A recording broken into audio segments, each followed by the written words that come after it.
All right, welcome everybody to our Intro to Home Canning virtual class. This class is a part of the Stanley County Learning to Grow series. So if you haven't already checked out those other workshops we have virtually through the Stanley County Cooperative Extension Service, please go onto Eventbrite and check them out. I think most, if not all of them, are free, which is absolutely wonderful. I'm so excited. So those who don't know me, my name's Hayley Cowell. I'm the Family and Consumer Sciences Agent in Stanley County. And I've been doing this job for about 10 years, which is crazy to think, but home food preservation has been an area that I have probably grown the most in because I knew probably the least about it. And I still, to this day, there are questions I don't have the answer to. So I'm very excited to have Deborah Stroud is going to be kind of co-teaching with me today, helping me to fill in any blanks and answer any questions that I may or may not know. Debbie, do you want to do just a quick intro? Sure. Debbie Stroud. I am an area specialized agent for consumer and retail food safety. The biggest part of my job, I'm the home food preservation expert for the state. So I support agents like Haley and just help them with technical information, or when agents get those questions where it's like, what in the world? I help them answer those questions. So I've been with Extension going on 23 years. I was an agent in the county for 17. I had one county for 17 and a half years, and then I picked up another county for another 2 years, and then I stepped into this position over 3 years ago. And now all I do is food safety, whereas I was like Haley, I did foods and nutrition, health and wellness, food safety, but now I have the opportunity, all I do is food safety, and I love what I do. I love to help the agents. And I'm glad that she's here to help me. So thank you for, again, Debbie. So again, welcome everybody. I'm excited to have y'all here today. This is our very first class that we offered through Eventbrite. So I hope that was pretty easy to figure out for you all. And I'm going to go ahead and pull up our set of slides for today. So just one second.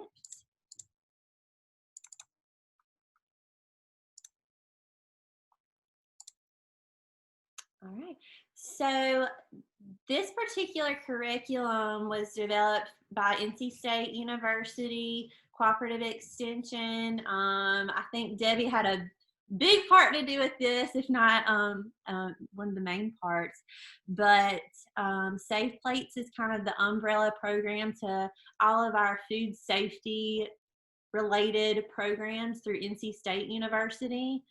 And so one of the most current programs that has been released is our series of home food preservation workshops. And the Intro to Home Canning, this is the very first workshop to just get everybody ready to dive a little bit further into the specifics of boiling water canning and pressure canning. So as we get started, I just want to ask a couple questions.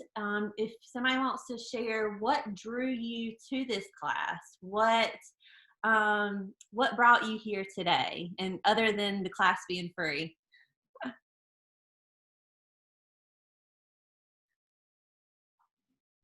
I think I commented earlier on prior to us being active online. Awesome. You're just excited to do something online? Is that what you're? To learn, to re-educate myself on some things, maybe encourage me to get more active in getting fresh vegetables and picking them up rather than going out in emergency and buying at the grocery store. Fantastic. quality of food. Awesome. All right. I personally like growing vegetables, so I want to learn to make like salsas and sauces and kind of keep that stuff on stock. So preserve the stuff that I've grown, kind of. Wonderful. Thank you.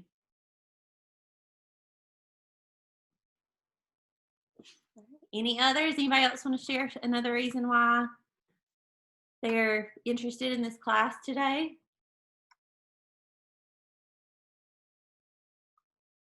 All right. The second question I want to ask is why should we choose, or why do you want to choose canning as a method of home food preservation?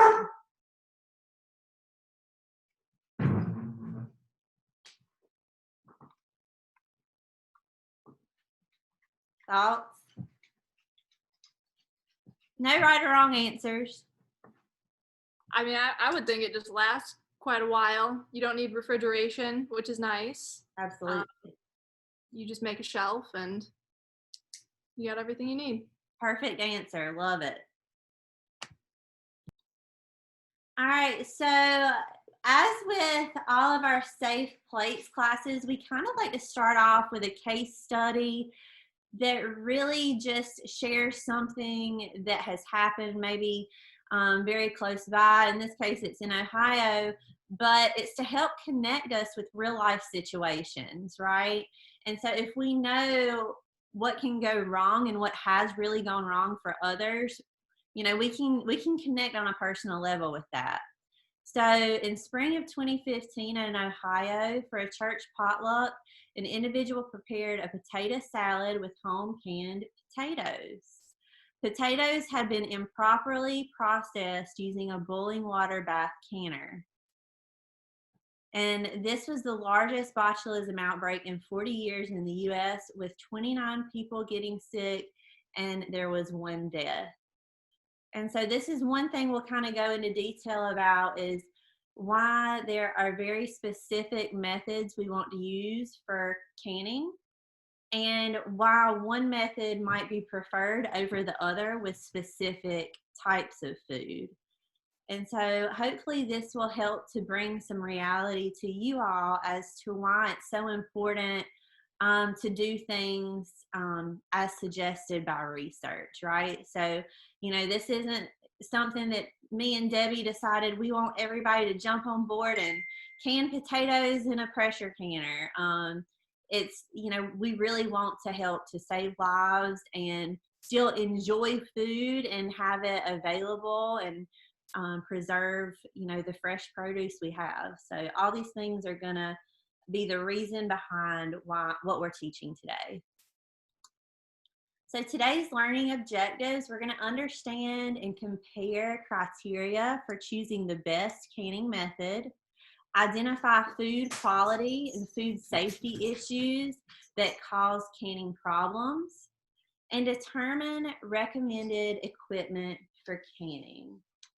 All right, so does anybody have any questions or comments at this time? If at any point you do, just feel free to type in the chat box or let me know, okay? Let's keep going. Went backwards. So we have a few key terms we want to focus on today, and the most important one here is canning, right? So that's why we're here. We're here to learn about canning. So what is canning? Canning is a method of preserving cooked food by sealing it in jars. The next word we're going to cover here is microorganisms, which is bacteria, fungi, parasites, or viruses. And the reason, and why is this word important with canning? This is what we're trying to prevent, right? So we're trying to keep these microorganisms to a safe level. So this food is still going to be safe to eat. And then processing time is the time it takes for a canning treatment to safely preserve food.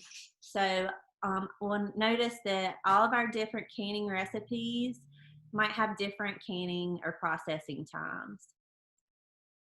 All right, so let's dive into the basics of canning. So again, canning is preserving cooked food by sealing it in jars. So you'll want to start with sound, disease-free food. So it's important, again, to start with quality food because something I heard Debbie say that I really appreciate is that, you know, this is not a magical process. You're not going to get a different type of food in the jar than what you put in it, right? So if you start with a high quality ingredient, you're going to get a higher quality canned product. So that's why, yes, you can can lower quality foods, but it's not going to make for the best canned food. So we want to look for fresh produce and heat it to a temperature that kills the bacteria or those microorganisms that we talked about, like parasites. Inactivate any spores. So some foods create spores. That's why, you know, you might hear about certain vegetables. A lot of people think about green beans, right? Like we want to make sure we are using a bullet or a pressure canner for green beans because they can create those botulism spores if they're not canned properly. So, you know, it's a variety of things that we want to look out for different foods. So we want to inactivate enzymes that cause spoilage because, again, if we're going to work hard to maybe grow the food, prepare the food, and can it, all that takes a lot of hard work and time. So we want to make sure that that we do it properly and we do it well so that the color, texture, and flavor is still good. Also with canning, there's a heating process where you're driving the air from the jars, and then the cooling process is when the vacuum is sealed. And so we'll talk more about that too. All right, so here's our fresh and wholesome ingredients like we talked about. So again, use sound, disease-free food, use freshly picked or freshly cooked food whenever possible. The quality of the items used determines the quality of the finished product. Okay, so this is kind of preparing our equipment. So we want to avoid heat shock by always placing food into heated jars. So if the jars go from cold to hot, the heat shock of the glass could cause the jars to break. Jars can be heated in the boiling water canner and removed right before filling. And that's also just a great way to make sure, I like to do that just to make sure they're nice and clean, even if I've cleaned them in the dishwasher before. So that's just a great way to prep those jars and make sure they're nice and warm before they're filled. All right, heat to the correct temperature. Heat food to a temperature that kills bacteria, parasites, and or inactivate spores. So again, different foods are going to need a different temperature. And what we'll find out is that our pressure canner is going to reach a higher temperature than our boiling water bath canner. And so some foods need that higher temperature to make sure all the bacteria, parasites, or spores are killed. Again, the heating process during this time, whether the heating process is in a boiling water bath canner or a pressure canner, the air is driven from the jars. So we want an oxygen-free environment, and that's why this is important. We're gonna remove that oxygen from the jars to prevent that spoilage, and then our cooling is when that vacuum is sealed on that jar to keep the food safe. All right, we have a couple different ways, and it depends on the recipe too. You don't just want to decide that a food is going to be hot packed or cold packed. You want to see that that is an option in your recipe. But there are a couple options you might see in certain recipes, and one is a hot pack. This is a preferred method for most foods. food is cooked prior to putting it in the jars. And water should be simmering when the jars are placed in the canner. So why do y'all think that this might be a preferred method? Are there any thoughts around that?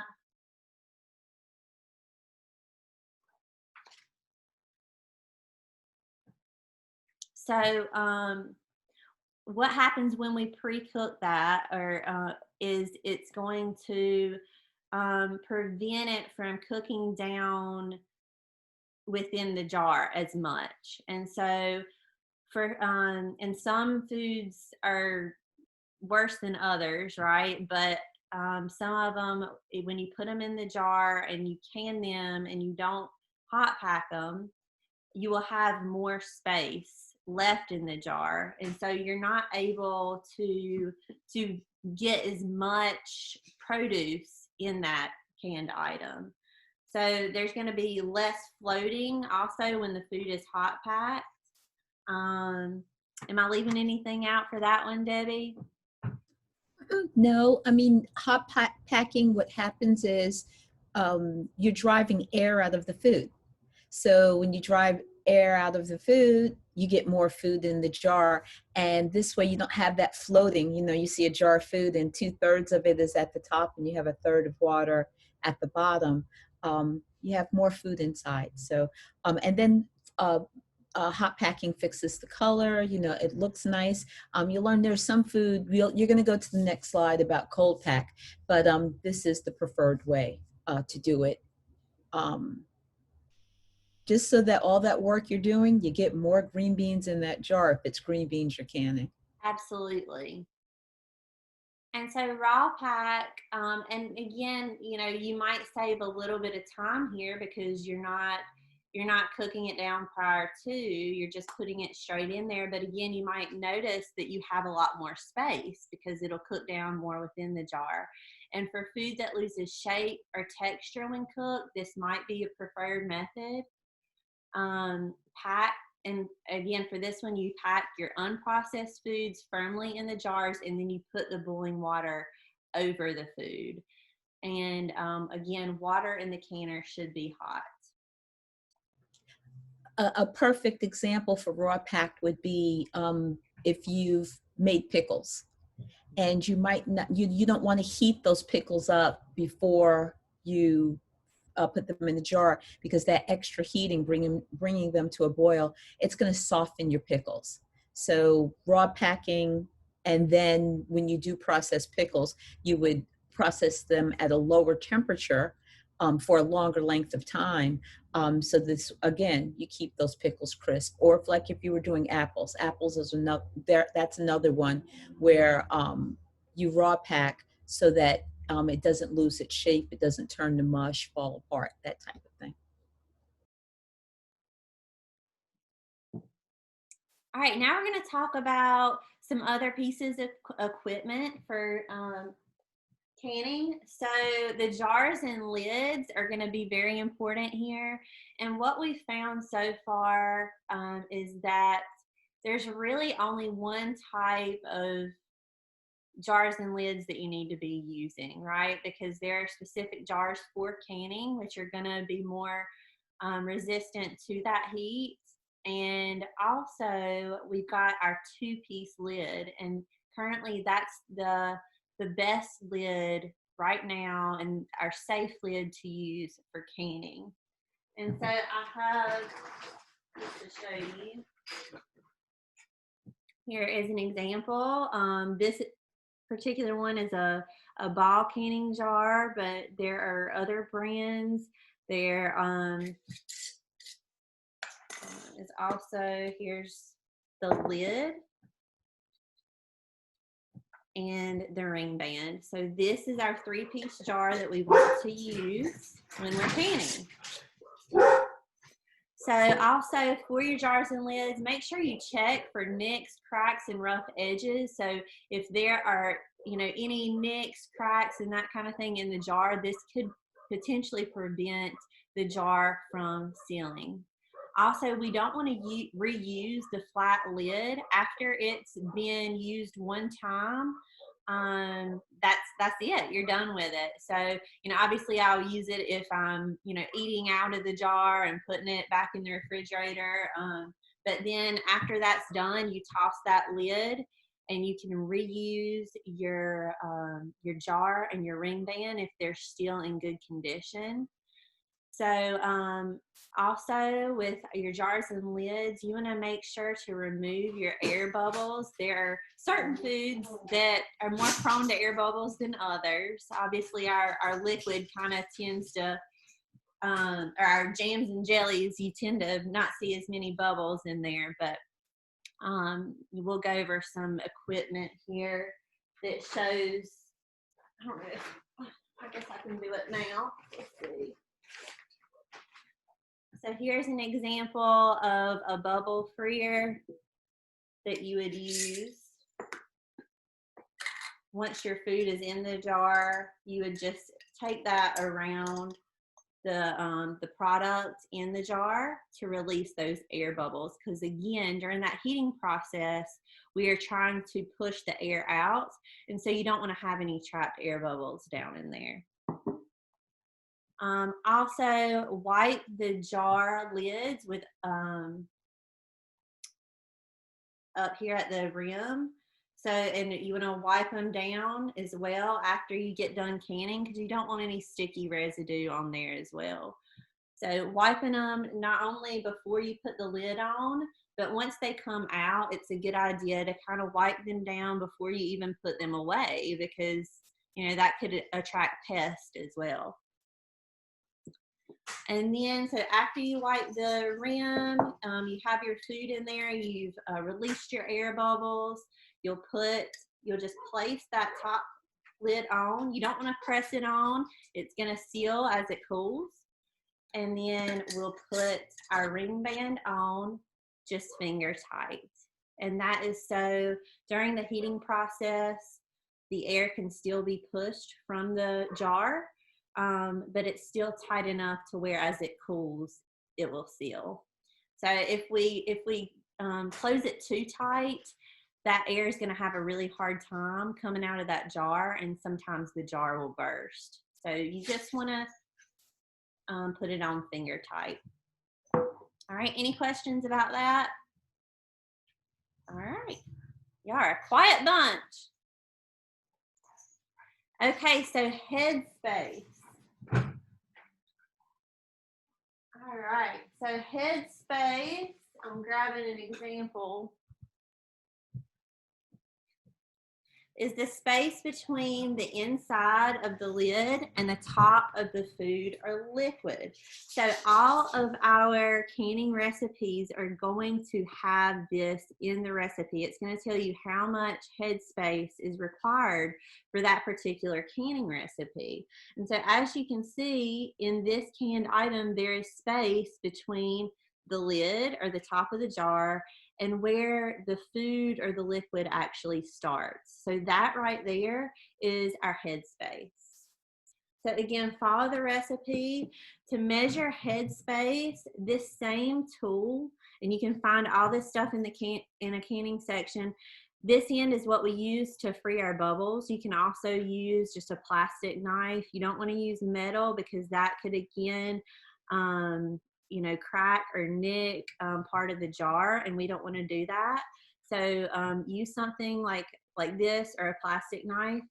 And then this end is our measuring tool here, and it's our headspace ruler. So it has a measurement for 1/4 of an inch, 1/2 an inch, 3/4, and 1 inch, which are all possibilities for different canned products, right? And so what you would do for that is as you are putting your product in your jar, if it requires 1/4 of an inch headspace, you would just put that 1/4 of an inch right there on the edge of the jar and make sure that the food product comes up to the very bottom of that ruler there. You can also just use a regular ruler if that's what you have at home. That's perfectly fine. But you want to make sure you have that space.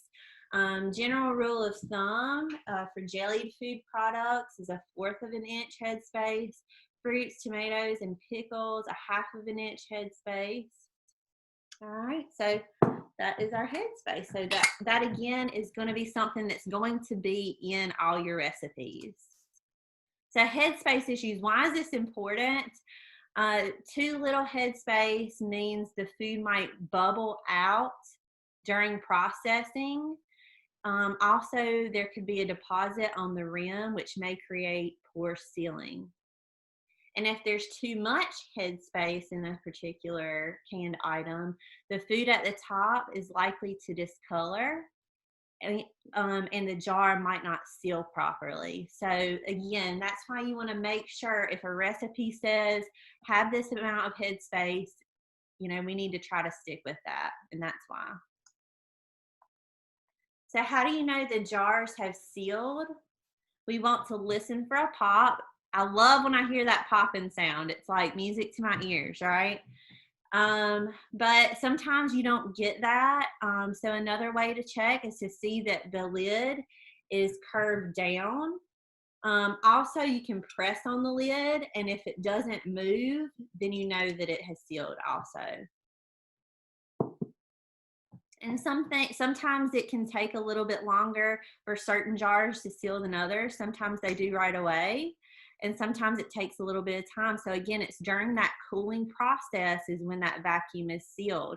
And those jars come out really hot. So, sometimes you have to give them a little bit of time. All right, and storage. For storage, sometimes it's a good idea. Again, we want to wipe it down really well. As you notice, for this particular item, I like to write what product I have canned and also the year. That way you can kind of keep the things that are the oldest in the front in your storage and what's been canned the most recently toward the back, so that you don't waste your things. But also, even though it's going to be safe in here, quality still kind of lessens over time. Uh-oh, did my PowerPoint go away? Or is it still showing? I still see it. Okay. All right, something just popped up on my computer, so I wasn't sure. Okay, so again, we want to make sure that we store it in a way that we get rid of the oldest first. Also, again, we're washing the lid around the rim for any residue. This not only will help just to keep it clean, but to keep pests and that kind of thing away from our canned products. Rinse and dry the jars. Again, label and date the jars. And since we're not going to be reusing this lid, you don't have to get a fancy label. You can just write it right here. Store in a clean, cool, dark, and dry place. And again, the reason why we want to take the ring band off for storage is because, first of all, we can reuse these, right? But also,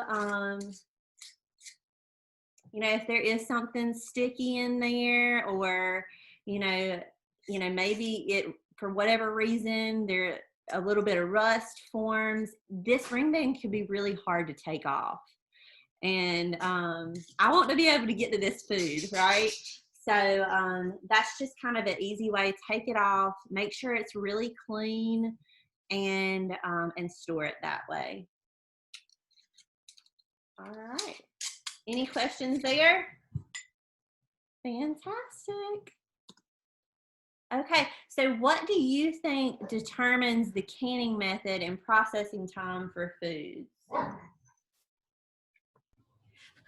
I had asked everybody to mute their microphones, Hayley, so you might have to give people a little extra time to answer questions when they find their unmute. Gotcha. Oh, let me go back. It went forward. Here we go. Well, I'm gonna say acidity. I'll say I pH. think it has to do with the density of the food, the density of the product in the can. That would be a big thing. And if it's cooked prior to canning or raw. That would determine a canning method and definitely processing time, I would think. Acidity of the food.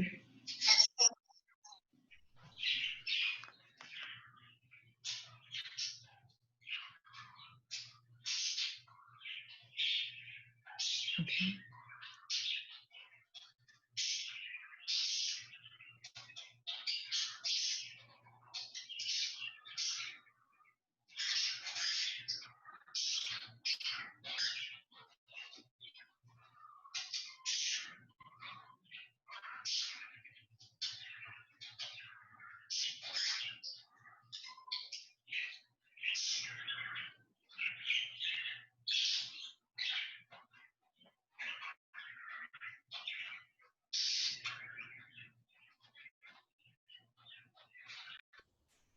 Haley, I don't know if you're speaking, but we can't hear you.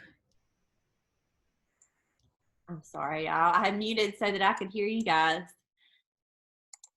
All right, let's go back. So factors determining processing method and time. Again, first of all, and this was one that you had all mentioned, right? Acidity. Acidity is measured by pH, and this is a measurement of how much acid is in the food. So a lot of times what we will see is our fruits, our jams, our pickled products. What do you think these are going to be, high or low acid?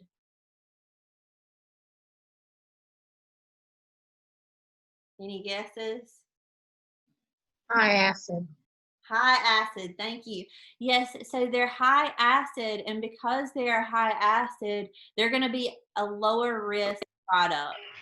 And because of that, we don't have to heat them to as high of a temperature. So we can process them very well in a boiling water bath canner.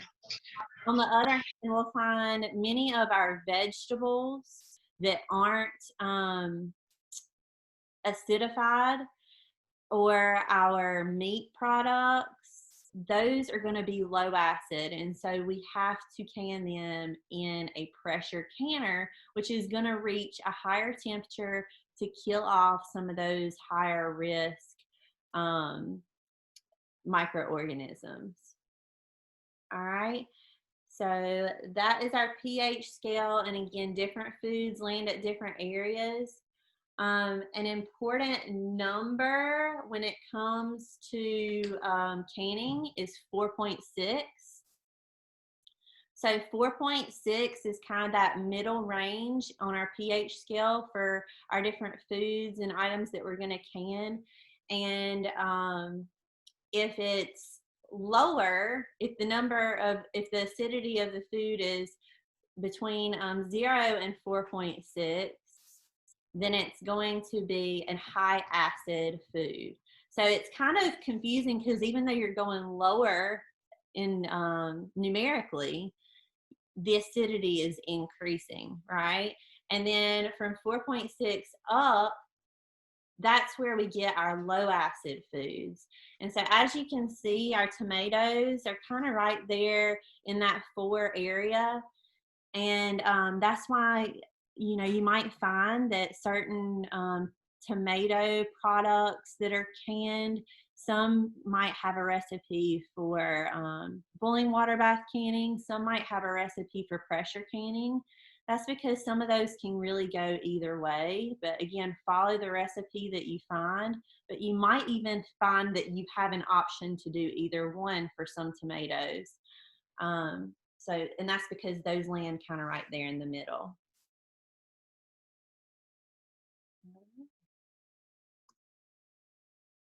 All right, so this is kind of what we just talked about. High acid and acidified foods, they have a pH at or below that special number 4.6. This includes most fruits except for figs, melons, squash, and tomatoes.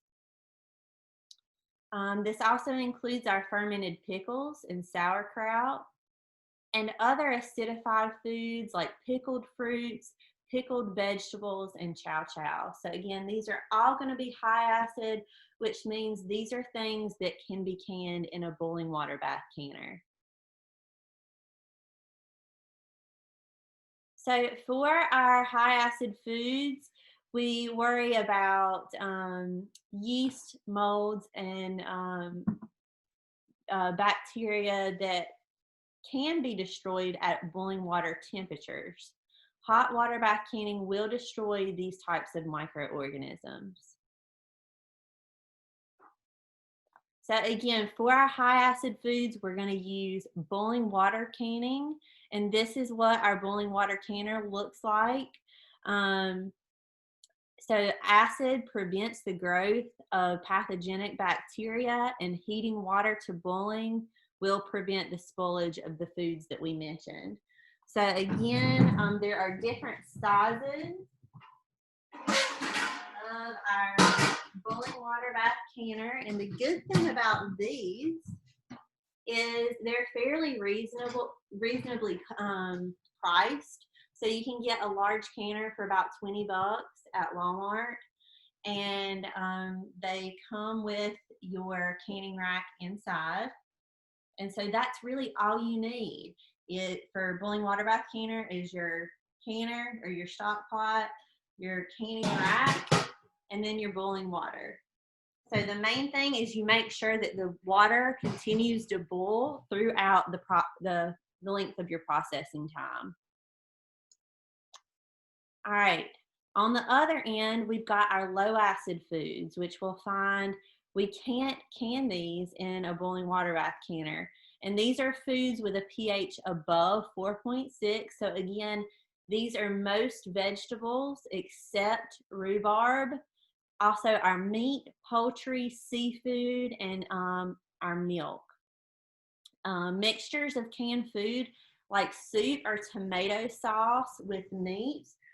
So I have an example of, we've got some vegetable soup here, right? So we know that that tomatoes, while they can be canned in a boiling water bath canner, we've got a lot of vegetables in here that need to be pressure canned. So if you have a mixture of canned food, you need to think about what your mixture is. Find a recipe that is specific to what you are canning, and you want to stick with that because you want to make sure everything is canned safely and we kill off any potential microorganisms. So again, with our low acid foods, these are going to be a higher risk product. That's why we're using the pressure canner, and it reaches a higher temperature. And this is a particular microorganism that we are concerned about with our low acid foods is Clostridium botulinum. CBOT forms spores that survive in tough conditions. And so that includes environments that are that don't have oxygen, okay? And so they really thrive, unlike lots of other microorganisms, they thrive in an environment that has no oxygen.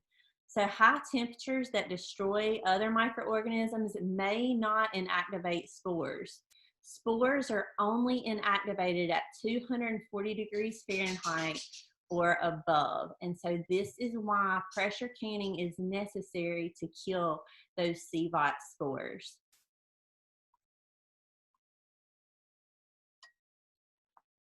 So botulism is the condition that comes from consuming the Clostridium botulism, and bacteria can produce poisonous toxin when not in spore form.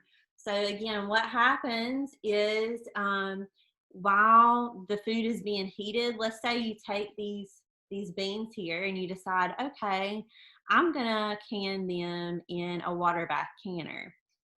And so they come out, they look great, they smell great, it's sealed, but what happened while it was being heated is those botulism spores, if they're present, they kind of put on their little protective coat, and they wait until this jar is nice and cool and sitting on a nice comfortable shelf, and then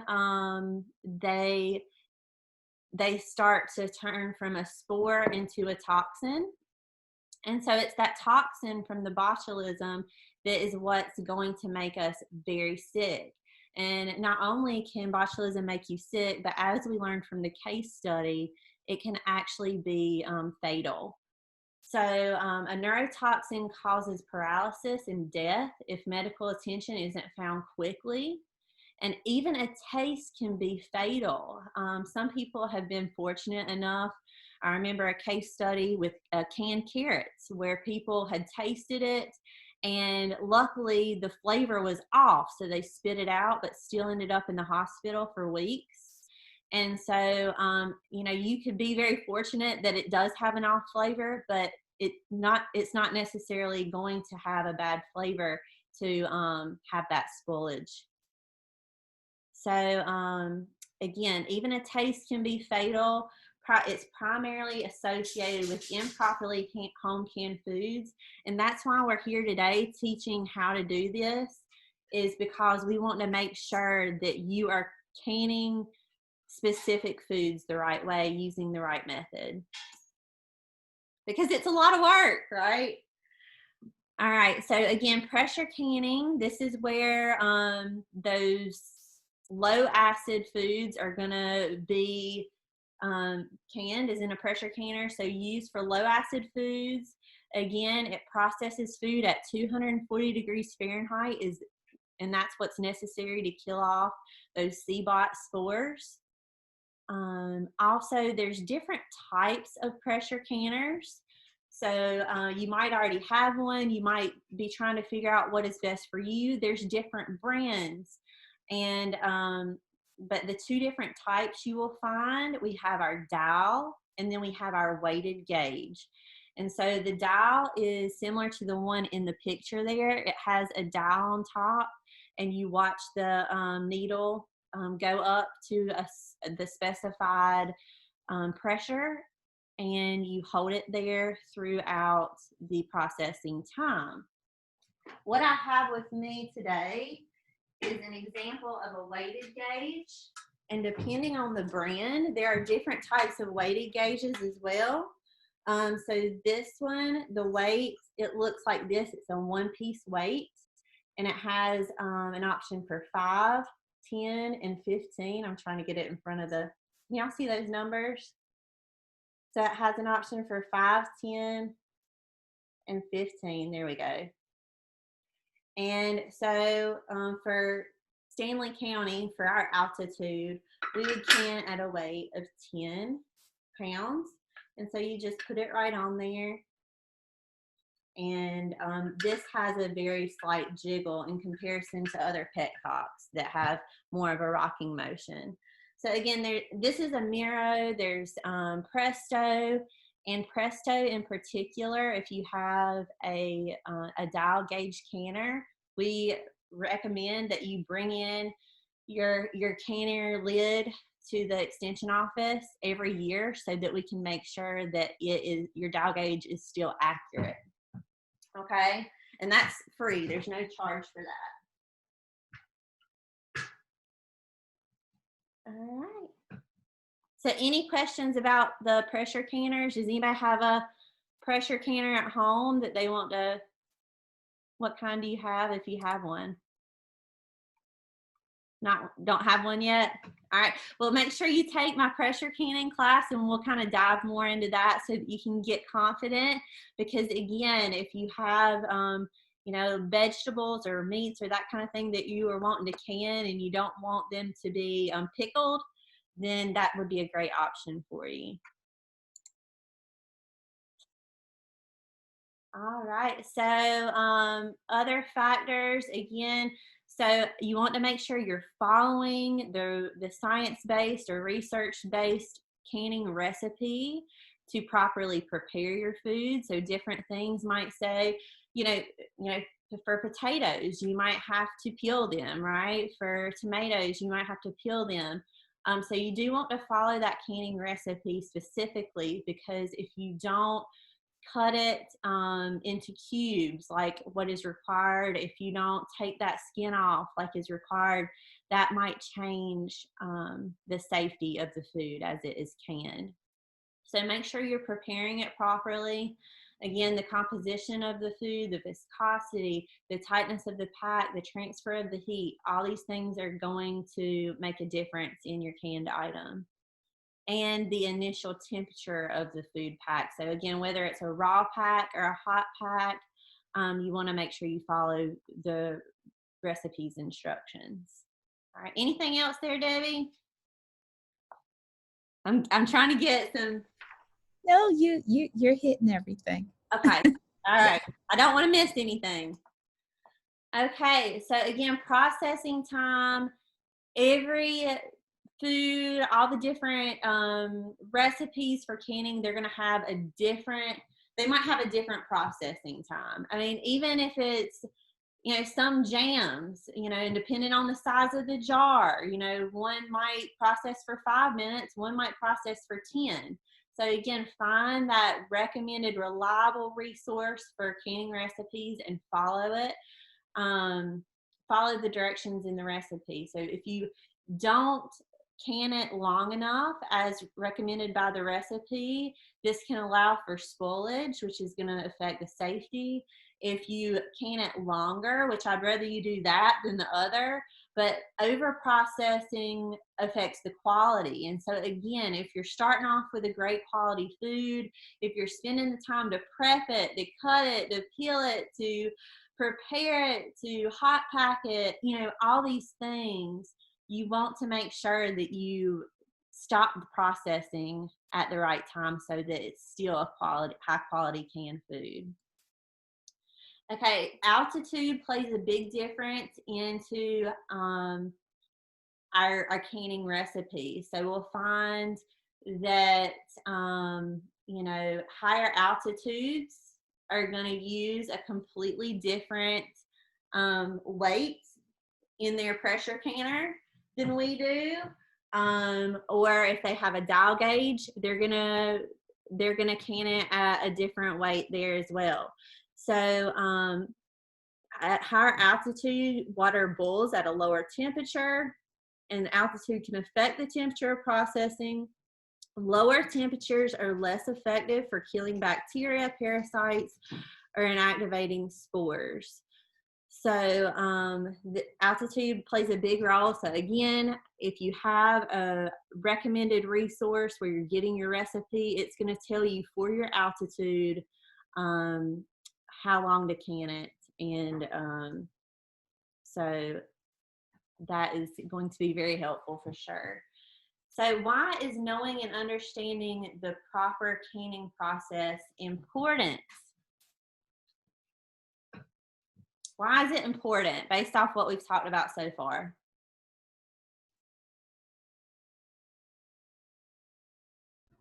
Caitlin put in the chat box not to poison our Ensuring friends. food. Absolutely. Thank you, Caitlin. Yes. But Yeah. not only others, but, you know, we don't poison ourselves either, right? My grandma has been canning, y'all, for as long as I can remember. And it kills me to think that she might ever do anything wrong because I see her as a saint. But when, you know, I'm always going to her house and she's like, go get some canned foods, go get some canned foods. And anyway, long story short, I had gotten some tainted corn not too long ago.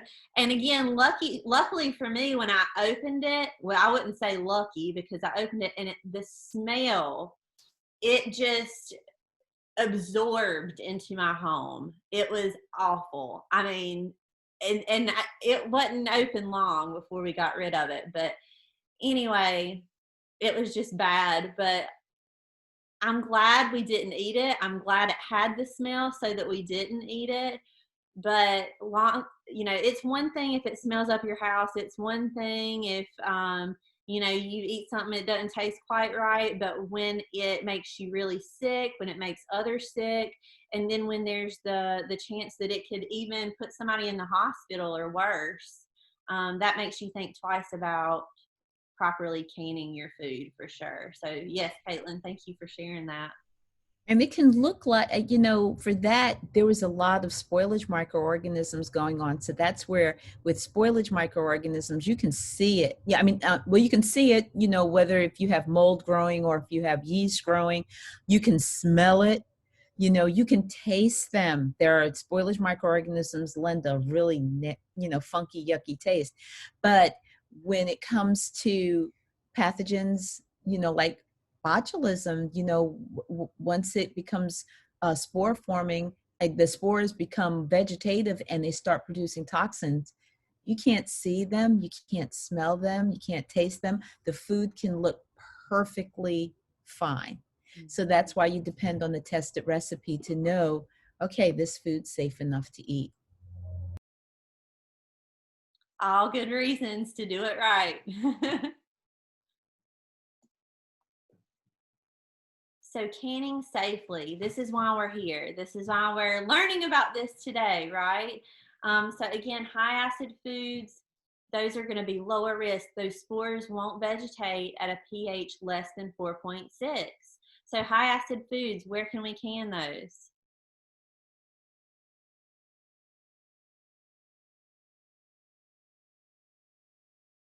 I bet y'all are on silent. I'm just gonna say y'all all got it right. Yes, in a boiling water bath canner.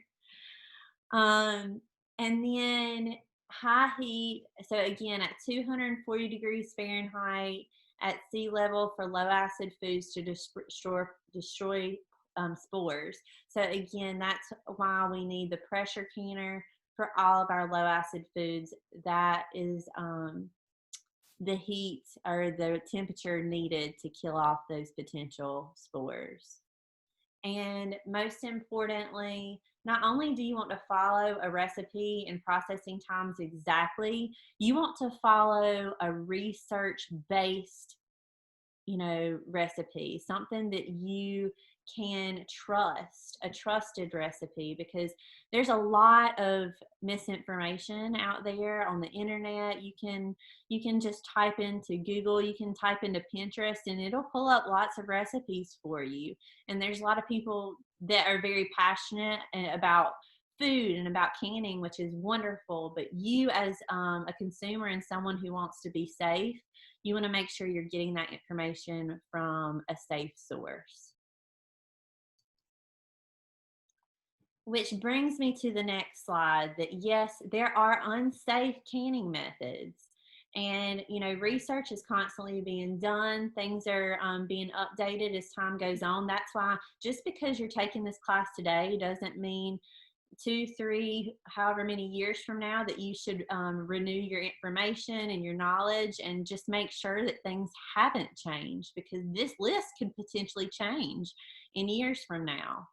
So as of now, we want to avoid using pressure cookers. A pressure cooker is not the same thing as a pressure canner. You don't want to use electric saucepans, open kettle method, microwaves, dishwashers, instant pots, or oven canning to can products. And that's just because research has not identified these yet as safe methods for preserving our canned foods. And you know what? If you've done it and you're still here to tell the story, I'm glad you're still here. And hopefully today you're learning something from it, and maybe, you know, the goal of this class is to help people to learn to do things the right way, and just, you know, learn more about how to be safe. So that's why we're here. Do not beat yourself up if you've done these. We've all done things the wrong way, and that's what helps us to do it the right way. Sometimes we learn from our mistakes. And so a quick review, some criteria. We talked about criteria for choosing the best canning method. So what are some ways that we discussed might help us determine which canning method to use? If somebody doesn't mind just shouting that out.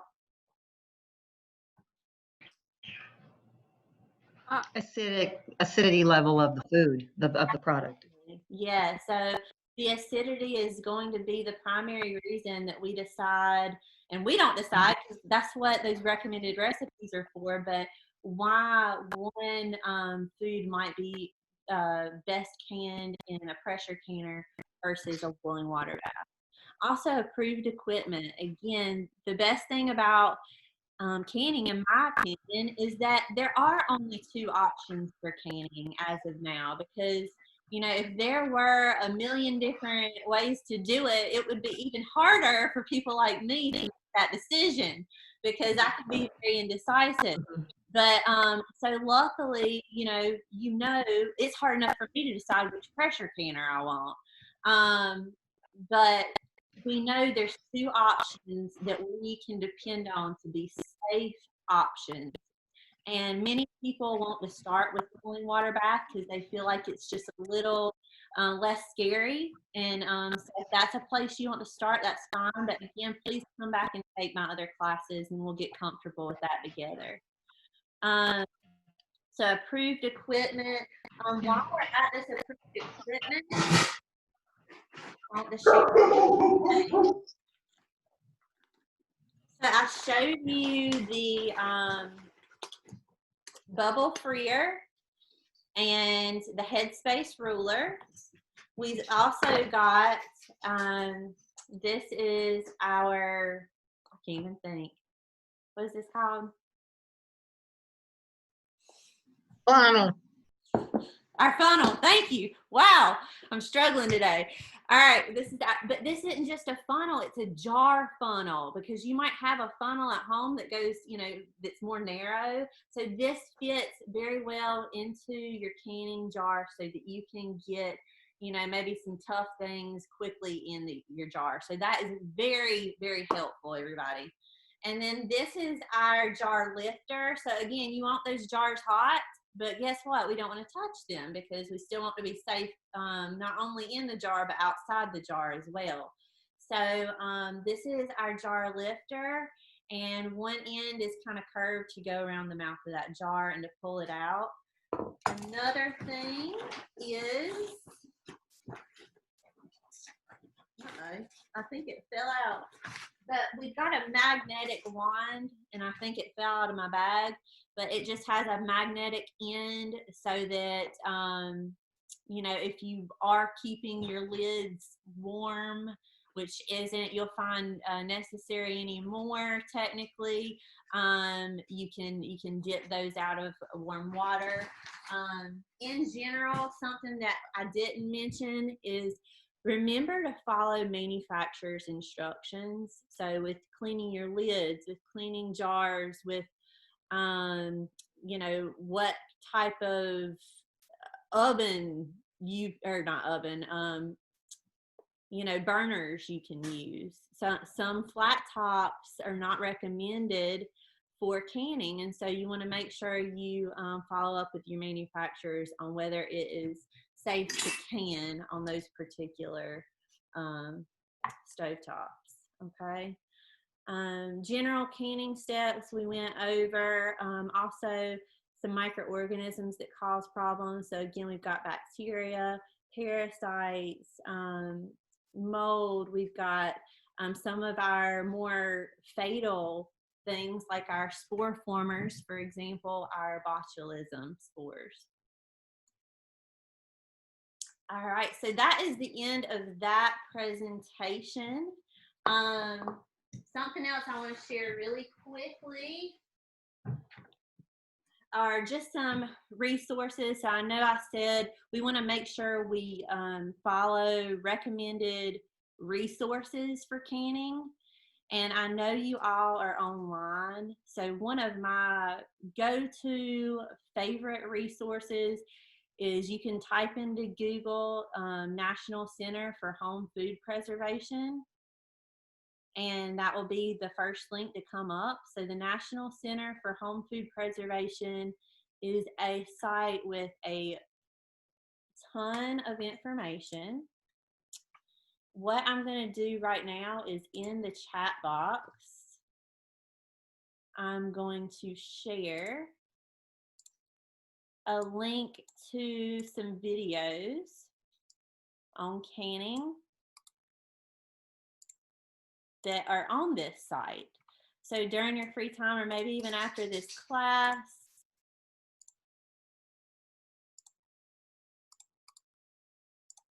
Y'all can go check these out. So there's all the videos to what they have currently. And they go over a lot of different things related to canning and preservation. Anything and everything you can imagine is at that site, and it's absolutely wonderful. For those of you who are tired of looking at the computer screen, because I know a lot of us are doing that right now, here is a great book. It's an oldie, but it's a goodie. And it was created by the Cooperative Extension in Georgia. It's called So Easy to Preserve. And this is just a very nice, thick book with lots of great trusted recipes that you can use for canning. And the recipes, National Center for Home Food Preservation comes out of Georgia. University of Georgia, the same, that does So Easy to Preserve. There's tons of canning recipes at the National Center site, but there are recipes in So Easy Preserve that are not on the site. So I would recommend that book. Hayley, did you want to share the Safe Plates Facebook page also? Because on Wednesdays we do food preservation. Yes, I sure will. I can drop it in. Great. I'll drop it in. But on Wednesdays, they're real short. There we go. But if you like us on Facebook, you'll get the alerts. This Wednesday will be a sauerkraut demo. I look at that as the gateway into fermentation, but Hayley's going to go into fermentation and give you all the background and everything like that as we go along. But it's easy. You need 2 ingredients, so you might be interested in doing that. They're always sharing great stuff on that Facebook, so yes, definitely follow them there. I'm always learning something from all the great things that they share. But we're gonna pause there. That's on every Wednesday? That's every Wednesday, you say, food safety? Sorry. On that site, there's food safety all the time, but on Wednesdays, Wednesday is it's called Wednesday Stash, and basically it's like, you know, just ideas how to make your food last longer. So there are different topics that are addressed. So this particular, I've been doing fermented pickles. This is like my fermentation series. And like I said, Hayley's going to be doing some really neat stuff where you'll get a lot longer materials. You get a lot more content. I just go in and do quick demos on Wednesdays at 12:30.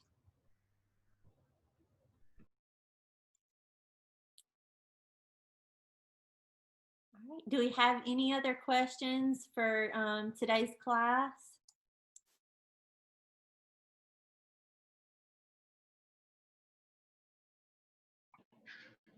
So there is a difference between a pressure canner and a pressure cooker.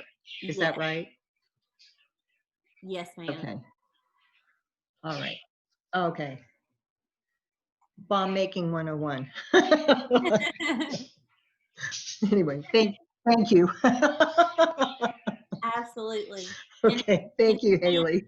You're welcome. And if you're able to, again, our next class will be more specific to boiling water bath canning, and then we will go into pressure canning.